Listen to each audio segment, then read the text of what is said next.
Some of the things that residents say they wanted were to improve sidewalks and make things a little bit more ADA accessible. But what do residents think about the cost for all of these projects? Well, it's that time of year again, the time many of us pull on the rubber gloves and start spring cleaning our houses. It's also amazing to see how much clutter has collected over the last year. But before you grab the trash bin, listen up. New technology is making it easier than ever to turn that clutter into cold, hard cash. Everyone has different ways of cutting back or saving money, like looking for deals or waiting for items to go on sale. One Webb City shopper says she uses coupons and saves some serious cash. Even though the shooting is over, motel workers here say that guests were a little shook up. When Matthew got back from a delivery at Domino's, he had noticed fire across the street at 219 Adams Street. Luckily, they called 911, but the fire station was right across the street. Tanya Freeman is holding this service to celebrate the lives saved within the tornado, to honor the ones that were lost, and to pay a special tribute to the healthcare workers that saved lives within the community. If you're a fan of Star Wars like I am, may the 4th be with you. Once a suspect broke through the outside wall, they went through the blood center and then broke through this wall right here into the office building. Now follow me. They went through this office and then broke through another wall to another office. After that, they broke through another wall and then ended up in the loan center. Well, thanks for joining us tonight. I'm Lindsey Henry. A man is killed when driving off the highway into a ditch in Crawford County. Well, MIAA baseball wraps up the first round of the conference tournament. We'll tell you who is headed to Kansas City. Plus, the Royals were in action today, looking to take 2 of 3 from the White Sox. Jake Favors up next with sports. I looked through the blinds and saw quite a bit of police cars outside. So then she called me right away on the phone. She told me I had to get up to the office ASAP. Imagine waking up to the sound of gunshots. It was kind of a frantic situation, especially with the guests that we have staying back there, you know, their safety and everything. Even though they're strangers and they come in every day, but we have to care like they're our family. At around 8:30 in the morning, Joplin police received a call of shots fired at the Motel 6 at 3031 South Rangeline Road. And about the same time, General Manager Nimish Modi says he got a call from several workers hearing the same thing, one of which was a maintenance man who was very close to room 256 where the suspect was staying overnight. And he was kind of, you know, a little bit nervous about what was going on in general. We weren't real sure, and then that was all I could see were a lot of cop cars everywhere, different counties and everything. The U.S. Marshals Fugitive Task Force searched for 45-year-old Michael Finley of Springfield. Finley had violated parole and been charged with second-degree assault on a law enforcement officer, and then he'd also had an active warrant for felony stealing. Finley was shot and killed when officers attempted to take him into custody. The U.S. Marshals and Greene County deputies were at the scene when the shooting took place. The Joplin Police Department then showed up to help with the investigation. They located the suspect at the Motel 6. When he came out of the room, shots were exchanged, and the suspect is dead. You know, fortunately, no one else was injured or anybody else hurt, so that's a good thing. Even though the shooting is over, motel workers here say that guests were a little shook up. You know, as soon as you hear anything like a gunshot or anything, it raises questions. People tend to, you know, just trying to freak out. But we tried to calm the situation down as best we could. Pizza, pizza, and even more pizza, a must-have for Super Bowl Sunday parties. Without the pizza, you don't have a party. Papa John's in Webb City sells about 350 pizzas on a busy night, and on super busy holidays, that increases to about 1,000. Over the next week, and especially the next couple of weekends, that's when we're really going to see our influx in sales. And for the last 2 weeks, the store's been stocking up on boxes, flour, paper plates, napkins, cheese, and spices. This is General Manager Chad Barrett's 4th Super Bowl Sunday with Papa John's, and he says ordering specific items in advance helps with the fast production. It takes 3 days for our dough to rise to where it's up to the point where we can actually make a pizza out of it. The reason being is the yeast has to take effect, and if you start that process too early, if you get your truck in too early, then the pizza's not going to be any good.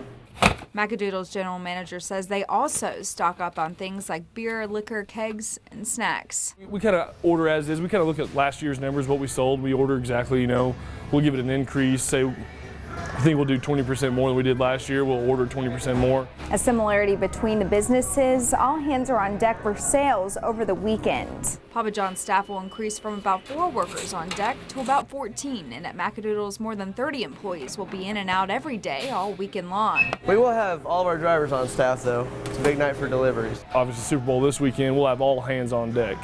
It'll be everyone will be working and no one will be off, and that way we can help with customer service, our #1 thing first. While both businesses are excited for the weekend rush, they say they're also ready for the increase in traffic and sales. In Joplin, Lindsey Henry, KOAM News. 2 years after the May 22nd tornado, the city of Joplin continues working on improvements. We're still in recovery mode from the tornado, and it's been 2 years since the storm, but there's still a great deal of work that goes on, and most of my day is devoted to furthering those projects as a result of that work that's still necessary. So now it's time for phase 2 of the recovery plan. Funding that will help pay for the projects includes $45.3 million, which was the first round of community development block grant funds, and now an additional $113 million from the CDBG. The city has 13 projects in the works, totaling to $130,116,000. All projects stemming from community input. Some of the things that residents said they wanted were to improve sidewalks and make things a little bit more ADA accessible. But what do residents think about the cost for all of these projects? Like the $3,700,000 for street and asphalt overlay. Joplin streets are terrible.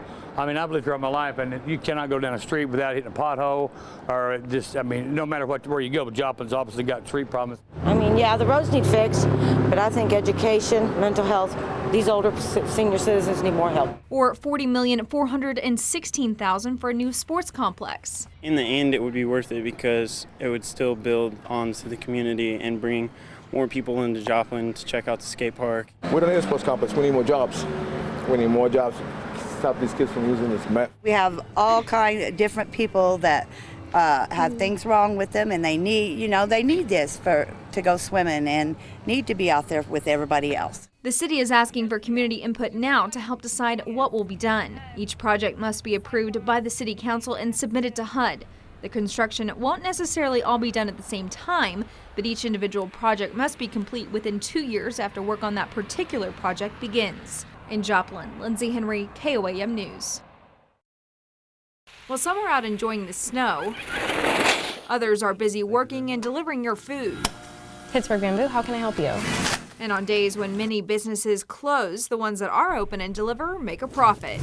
A normal lunch and early afternoon rush for Bamboo would see about 15 to 20 orders. On a snow day, it's more than 41. We're pretty busy when we first opened, but this has probably been the busiest day since then. So your total will be 17, 18. Give us about an hour and 20 minutes to get that out to you today. Just kind of getting used to,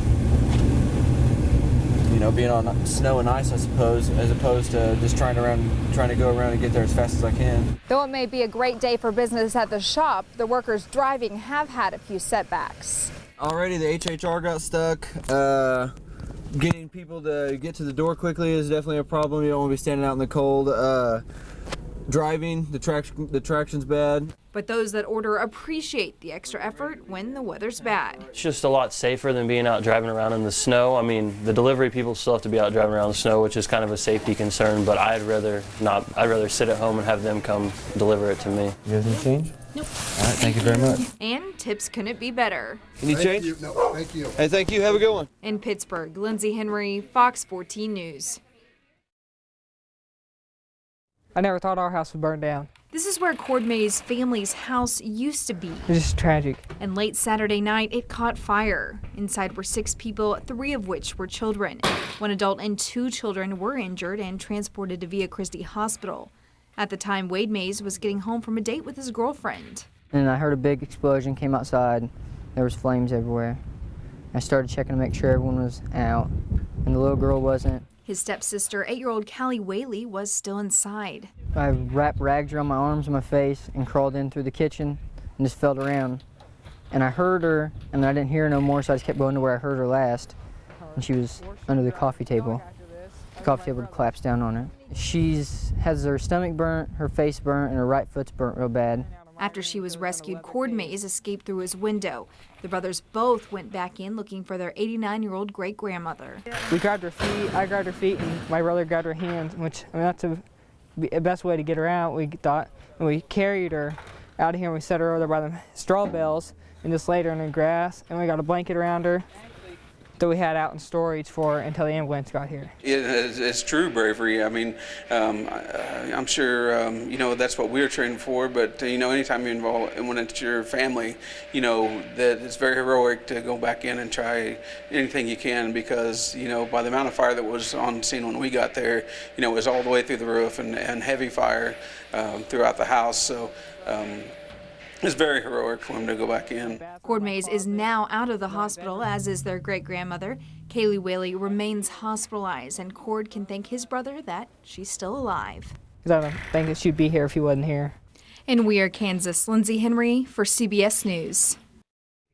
As a part of Pittsburgh's community school summer renovations, these computer labs are now being turned into a center for children with autism to help learn life skills. Before, we were working around other teachers' schedules in order to gain access to a kitchen or even the laundry facilities, and now we're going to have that all for ourselves, and it's going to be really exciting for the kids as well as the staff. Shirley Williams is a special education teacher for the Autism and Low Instance Disabilities program. She says the need for a new laundry facility, new kitchen, and new bathroom is great. The renovations will help the students with things like cooking and learning other life skills, all to help them be a little more independent. In this project, we're doing it in-house. Our maintenance staff is doing all of the work, and so it makes it a lot more affordable for the district to do those things. We serve special education needs for 13 different school districts here in Southeast Kansas, and we serve ages 3 through 21. And the focus of the programming here with Shirley Williams' program is our middle school to high school age students who are on the spectrum in some way and are working probably as much toward life skills, more so than academic skills. What that means is that they're going to be more reliant on themselves than on the adults that are caring for them. And anytime you can teach kids to be more independent, I mean, you can see when they learn a skill, the excitement in their faces. While teaching the students math, science, and social studies is important, Williams says it's all about preparing these students for the next stage in their lives. In Pittsburgh, Lindsey Henry, Fox 14 News. A similarity between the businesses, all hands are on deck for sales over the weekend. This is the letter the board sent the parents within the district. However, the parents are saying that the letter feels vague and doesn't quite answer all of their questions. Though it may be a great day for business at the shop, the workers driving have had a few setbacks. About 14% of the state of Oklahoma's residents are on these cards. That amounts to about 600,000 people, and the new bill would restrict purchases being made at these stores. If you're a fan of Star Wars like I am, may the 4th be with you. Today celebrates the blockbuster movie's unofficial Fan Appreciation Day. Fox's Ashley Dvorkin has the story. You don't have to be... Fun story right there. Well, that's all the time we have for tonight. Thanks for watching Fox 14 and have a great Saturday night. Sounds pretty good. Yeah, certainly better than the last few days. Pretty nice weather. Thanks, Nick. Well, the Los Angeles Zoo reveals a new addition to their family. The female giraffe, born on April 22nd, pounds and stands at 6 feet tall. Sophie and her mother, Hafina, are currently on display at the zoo. That's a cute little shot right there. Well, that's all the time we have for tonight. Thanks for watching Fox 14, and everyone, Cinco de Mayo. Happy Cinco de Mayo.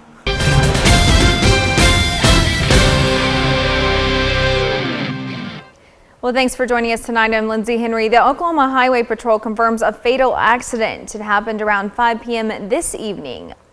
Well, imagine a prison that spends $900,000 per prisoner annually. Well, you don't have to imagine it because it's real. And last week, President Obama renewed his pledge to close the prison at Guantanamo Bay.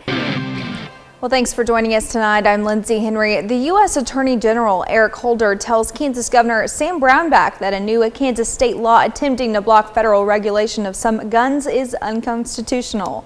I woke up the other day and we had snow on our house. Outside on the deck, it was nice to see, but kind of surprising for the month of May.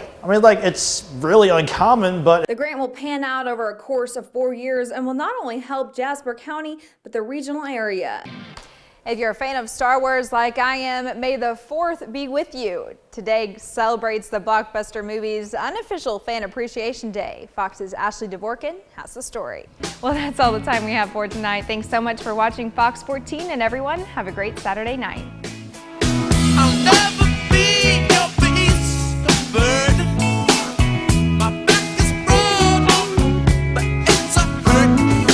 Salon services are provided by Thin Salon in Joplin.